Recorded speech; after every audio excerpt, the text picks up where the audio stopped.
কোরবানির ঈদ ত্যাগের মহিমায় ভরা এক আনন্দঘন উৎসব।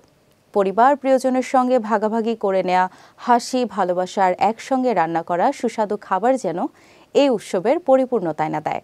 তবে এই আনন্দের পাশাপাশি একটা বিষয় অনেক সময় অস্বস্তির কারণ হয়ে দাঁড়ায়, আর তা হলো ঘরে জমে থাকা কাঁচা ও রান্না করা মাংসের গন্ধ। তবে চিন্তার কিছু নেই, সহজ কিছু টিপস মেনে চললেই মুক্তি মিলবে এই অস্বস্তিকর পরিস্থিতি থেকে। বিস্তারিত থাকছে নুসরাত আহমেদের ডেস্ক রিপোর্টে। কোরবানির ঈদ মানেই ভালোবাসা ভাগাভাগি করার সময়। সেই ভালোবাসার ঘরকে সুগন্ধি ও পরিচ্ছন্ন রাখতে কত চেষ্টাই না করি আমরা। তবে কোরবানির সময় বাড়িতে জমে থাকা কাঁচা ও রান্না করা মাংসের গন্ধ শুধু অস্বস্তিরই নয়, অনেক সময় স্বাস্থ্য ঝুঁকির কারণও হতে পারে। তবে কিছু ঘরোয়া উপায় মেনে চললে সহজেই মুক্তি পাওয়া যায় এই গন্ধ থেকে। মাংসের গন্ধ দূর করতে ঘরেই তৈরি করে নিতে পারেন এক দারুণ সুগন্ধি।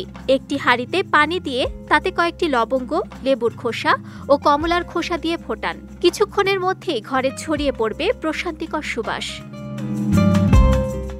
এছাড়া ঘরের সব জানালা দরজা খুলে ফ্যান চালিয়ে দিন, যেন বাতাস চলাচল সহজ হয়। এতে জমে থাকা গন্ধ ধীরে ধীরে দূর হয়ে যাবে। আরেকটি সহজ উপায় হলো ডাইনিং টেবিলে একটি বাটিতে পানি নিয়ে তাতে সুগন্ধি মোমবাতি ভাসিয়ে জ্বালিয়ে দিন।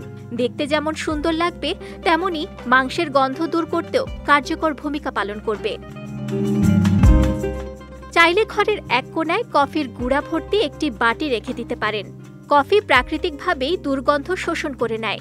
এছাড়া ফ্রিজের হ্যান্ডেলেও মাংসের গন্ধ লেগে থাকে, তাই ফ্রিজ ব্যবহারের পর গরম পানি ও ডিশ সোপ দিয়ে তা পরিষ্কার করে ফেলুন। ওয়ালটন আবারও মিলিয়নিয়ার অফারে ওয়ালটন ফ্রিজ কিনে আপনিও হয়ে যেতে পারেন মিলিয়নিয়ার। মাংস কাটাকাটির সময় যে যন্ত্রপাতি ও সরঞ্জাম ব্যবহৃত হয়েছে, যেমন যেসব পাত্রে কাঁচা মাংস রাখা হয়েছিল সেগুলো সহ দা, বটি, চপিং বোর্ড কিংবা চুলা আলাদাভাবে পরিষ্কার করতে হবে।